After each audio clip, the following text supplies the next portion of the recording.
Hey guys, welcome back to the Matt Newton Football Show. I'm your host Matt, and we're here to talk about, are the Miami Dolphins lowballing Tua in contract negotiations?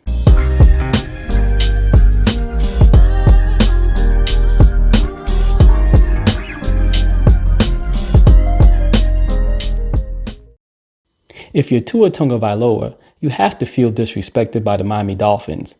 I mean, last season you led the league in passing. The season before you led the league in passer rating. You stayed healthy for the entire season for the first time in your career. And you did all the things that you felt that you had to do in order to prove your worth to the Miami Dolphins. But if you're the Miami Dolphins, you have to be thinking, well, we've given Tua all of these weapons. We've given him all the help that he needs on offense in order for him to thrive. And he hasn't produced not one playoff victory yet. As a matter of fact, in his 4-year career with Miami, he's only appeared in one playoff game. And it's very difficult to sell a $50 million contract to a quarterback that hasn't won a playoff game for your franchise. Not to mention the fact that in the last 2 seasons, the Dolphins have been 1-6 versus teams with winning records. So what are the Dolphins supposed to do about this? It's very difficult. If you're the Miami Dolphins, you have to believe that it will be impossible to give Tua Tagovailoa a $50 million per year contract and still have to pay guys like Jalen Waddle, Tyreek Hill, and all the other weapons on offense that they have to pay in order to keep Tua productive. At the same time, they also have to play players on defense in order for the team to be balanced. Guys like Jalen Phillips is due a new contract. Bradley Chubb is making a lot of money. You have a lot of salary tied up into some of the better players on the team. And if you pay your quarterback that much money, then at some point you're going to have to vacate a lot of these good players that your quarterback needs in order for the team to be successful. So if you're the Miami Dolphins, you almost have to stand firm and try to convince Tua, say, hey, if you take less money now, you'll win down the road because you'll have more help. And if you have more help and you're successful while you're playing, yes, you'll probably make $45 million per year in salary, but you'll probably make up that money in endorsements if you're successful and you win games. It's almost like the Dolphins are trying to convince Tua, hey, bet on yourself, bet on your own success. If you're successful, you'll make the money. All you have to do is win games, especially playoff games. And if you win a Super Bowl, then that gives you the opportunity to earn even more endorsements. So if you're the Dolphins, that is what you're trying to sell Tua on. That, and of course, Florida doesn't have any state taxes, so, there's a bit of a savings there. But for the most part, you want to convince Tua that you have to take a hometown discount if you want to have a competitive team in order to compete with some of the better teams in the AFC.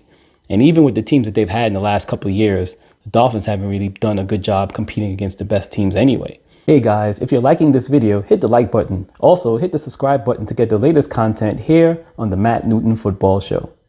As far as Tua's side, again, he feels disrespected.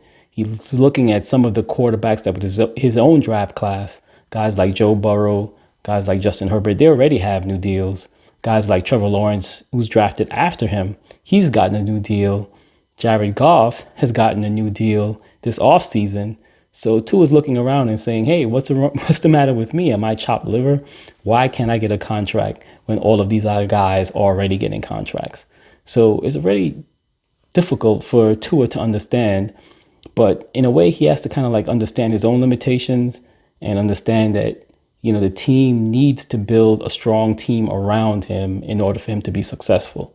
And maybe Tua's ego won't accept that. Maybe he feels that he's more of the driver than he is in terms of the team's offensive production than the team is willing to give him credit for.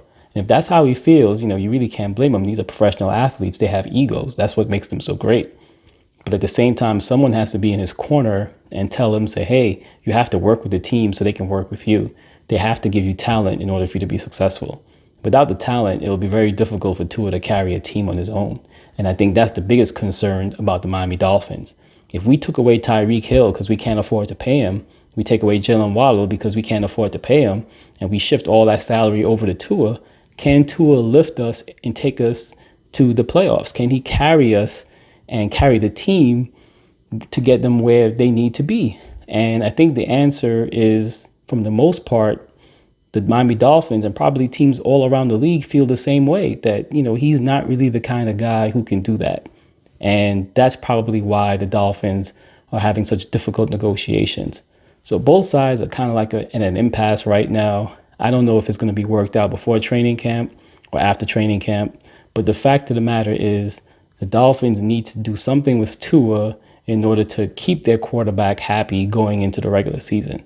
I'm not really sure if Tua is forced to play on the fifth-year option, what he'll do. And I'm not sure if I was Tua's representation, I would not allow him to play on the fifth-year option, at least not until he has to return to the team to toll another season, which is maybe week 11 or week 12 or whatever week it is. But if I'm Athletes First or whoever Tua's representation is, I'm not going to let Tua go out on the field and risk getting a season-ending or career-ending injury without having that guaranteed bonus money up front. So both sides have a point. I totally get it from both sides, but somehow they have to come together and make it work. If Tua insists on getting market value and the Dolphins refuse to give market value, then maybe they need like an arbitrator or someone to come in between to help with the negotiations, because it doesn't seem like they're able to do it on their own.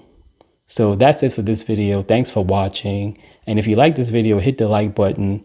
Leave a comment in the section below to let me know how you guys feel the Dolphins' negotiation with Tua Tagovailoa and his contract extension is going. And what do you guys think that should happen? And as always, I'll see you in the next video.